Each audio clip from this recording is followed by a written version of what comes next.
सारे लोगों के मन में ये सवाल आता है कि क्या श्री जी को बैगन का भोग नहीं लगता, या श्री जी को गाजर का भोग नहीं लगता, या श्री जी के भोग में हींग का प्रयोग नहीं होता है, या श्री जी के भोग में कलौजी का प्रयोग नहीं होता है।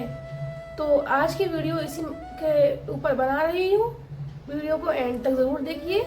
तो श्री हरिवंश, राधे राधे। कैसे हैं आप लोग? आप लोग श्री जी की कृपा से बिल्कुल स्वस्थ होंगे। तो आइए चलते हैं वीडियो की तरफ। अगर हम श्री जी को भोग बना रहे हैं तो सबसे पहले हमें 4 चीजों का निषेध बताया गया है। मशरूम, मसूर की दाल, अपक्ष जो भोजन होता है वो, और चौथा है किसी भी अपक्ष बर्तनों में बना हुआ भोग, और लहसुन प्याज का भोग नहीं खाना है, या लहसुन प्याज का बिल्कुल वर्जित होता है श्री जी की सेवा में।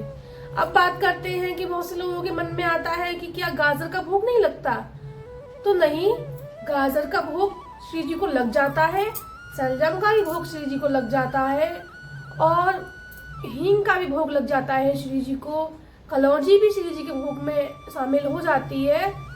गुरुदेव ने इन चीजों का निषेध नहीं बताया है। और बैगन का भरता तो हमारी श्री जी को बेहद पसंद है, तो बैगन का भी भोग हमारी संप्रदाय में लग जाता है। कुछ संप्रदाय है जिसमें मना करते हैं, लेकिन हमारे गुरु जी ने इन चीजों के लिए हम लोगों के लिए निषेध नहीं बताया है। ये चीजें जो लोग विरक्त होते हैं उनके लिए बताया है, क्योंकि ये चीजें तामसिक होती हैं। तामसिक चीजें खाने से हमारे अंदर पॉजिटिविटी नहीं रहती है, या ये कह लीजिए ऊर्जा नहीं रहती है। तो इसलिए हम लोगों को गुरु जी कहते हैं कि कम से कम प्रयोग करो। ऐसा नहीं है कि आप भोग लगा रहे हैं या श्री जी को भोग नहीं पवाएंगे। श्री जी को आप गाजर की सब्जी बनाइए, गाजर की खीर बनाइए, गाजर का हलवा बनाइए, सुंदर सुंदर भोग बना के पवाइए। और रही बात मसूर की दाल की, तो उसमें भी हाई तामसिक के वो गुण पाए जाते हैं। एक मांसाहारी भी बोली जाती है वो दाल, तो इस वजह से भी वर्जित बताई जाती है कि श्री जी को मांसाहारी दाल का भोग नहीं लगता है। वो जो रेड वाली मसूर की होती है, साबित मसूर की होती है, ब्राउन कलर की होती है, ये तीनों ही दालें निषेध बताई जाती हैं हमारी संप्रदाय में। बाकी आप शलगम खा सकते हैं, आप गाजर खा सकते हैं, आप पत्ता गोभी खा सकते हैं, आप हींग भी खाने में यूज कर सकते हैं, और आप बैंगन का भरता भी खा सकते हैं, और कलौजी भी आप खा सकते हैं। बहुत से लोग कहते हैं कि कलौजी और प्याज के बीज एक से होते हैं। ऐसा नहीं है। प्याज की अगर आप कलौजी खाएंगे तो वो अलग स्वाद होता है उसका, और प्याज का वो खाएंगे, शीट्स खाएंगे, तो वो उसमें प्याज की ही स्मेल आती है। लगती दोनों सेम है लेकिन होती अलग अलग है, इसलिए कलौजी हमारे उसमें वर्जित नहीं है।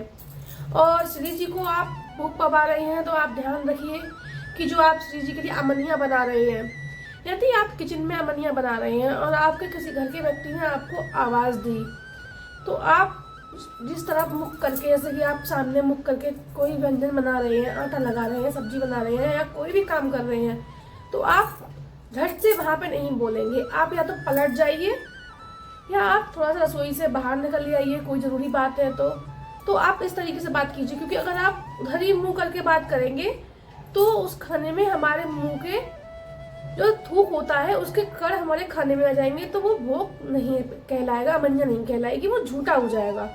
तो इसलिए या तो आप बात मत कीजिए, या आपको मास्क लगा के रखना है। विशेष तौर पे किचन में हमारे लिए शुद्धि होनी चाहिए। आप हैंड टू हैंड किचन की सफाई कर दीजिए, क्योंकि हमारी श्री जी की रसोई है वो, तो उसमें गंदगी बिल्कुल भी नहीं होनी चाहिए। इन चीजों का विशेष तौर पर ध्यान रखना चाहिए। और श्री जी की अमनिया किसी वस्तु से, श्री जी की वस्तु से छूल ना जाए। जैसे कि आप श्री जी को भोग अर्पण कर रहे हैं और वहां पे उनका जल भी रखा हुआ है, तो भोग और जल दोनों आपस में मिलने नहीं चाहिए। आप उन दोनों को अलग अलग ही रखिएगा, क्योंकि अगर वो भोग जो आप अमनिया रख रहे हैं, अगर वो जल से छुल जाएगी तो वो प्रसादी बन जाएगी। तो इन चीजों का हम लोगों को ध्यान रखना चाहिए कि श्री जी के लिए कि हमें अमनिया किस तरीके से, अमनिया क्या होती है, भोग प्रसादी क्या होती है। अमनिया होती है जिस चीज का हम भोग बना रहे हैं, अभी वो श्री जी को भोग नहीं लगा है। जो प्रसादी हम बना रहे हैं और श्री जी को अभी हमने अर्पण नहीं करी है, और वो भी बनने में, उसका मतलब बन गया है, भोग लगाने में समय है, उसको तो अमनिया बोलते हैं। और जब श्री जी को हम समर्पित कर देते हैं कि श्री जी आप भोग पाइए, लाल जू आप भोग पाइए, तो वो प्रसादी बन जाती है। इसी तरीके से उनके वस्त्र भी होते हैं। जब वो वस्त्र आप उनको सुबह नहला रहे हैं तो वो वस्त्र किसी चीज से छूलने नहीं चाहिए। आप साफ कपड़ा बिछा लीजिए, उन पे श्री जी के कपड़े रख लीजिए, ज्वेलरी रख लीजिए, किसी चीज से मतलब छूल ना पाए। अगर आप नई भी चीज बना रहे हैं तो छूलने का, जिस चीज से छूलेंगे वो चीज सभी प्रसादी बन जाएगी। फिर आपको उन चीजों का विशेष तौर पर ध्यान रखना पड़ेगा। तो यही चीजें होती हैं कि हमारे गुरुदेव जी कुछ चीजों के लिए मना करते हैं। जैसे कि मैंने आपको बताया था, एक बार रिमाइंडर कर रही हूँ कि हमें खाना बनाते पे मशरूम, मसूर की दाल, लहसुन, प्याज और अपक्ष पदार्थ नहीं खाने हैं। 4 चीजों का निषेध है। बाद बाकी आप कुछ भी बनाएं, श्री जी को पवाएं, आप खुद खाएं, ये हमारे गृहस्थ के लिए वर्जित नहीं है। गृहस्थों के लिए बस 4 ही नियम वर्जित हैं जो मैं आपको बता रही हूँ। और बाद बाकी आप चाहे गाजर का हलवा बनाएं, चाहे आप बैगन का भरता बनाएं, चाहे आप जो भी चीज बना रहे हैं, पहले वो श्री जी को अमनिया बनाइए, उसके बाद प्रसादी करके आप खुद खा सकते हैं। क्योंकि ये विरक्तों के लिए बताते हैं महाराज जी कि ये चीजें विरक्त लोगों को नहीं खानी चाहिए, इसमें तामसिक गुण ज्यादा होते हैं। लेकिन हमारे लिए अभी बिल्कुल मना नहीं किया गया है। जब हमारे लिए मना किया जाएगा तब आपके लिए वीडियो बना दी जाएगी। बहुत से लोगों के मन में ऐसा होता है ना कि सखीजू हमारे यहाँ पर इस चीज का वर्जित है कि सखीजू हम श्री जी को इस चीज का भोग नहीं लगाते हैं।